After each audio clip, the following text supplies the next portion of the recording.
How long did it take you to get your property ready for pad split? Ooh, yes. Okay. So I closed on this property in February and got a couple of bids for the reno because when I ran the numbers, it would do good as a 7.4 as is, but it would Mhm, do even better as a 9.4.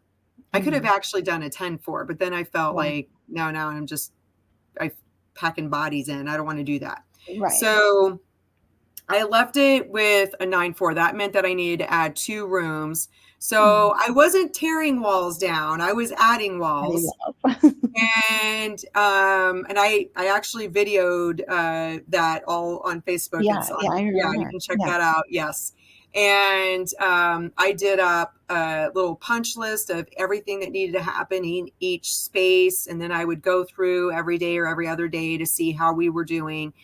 Um, I ended up having the seller, who's a fix and flipper. He was willing to add the walls for me and do Okay.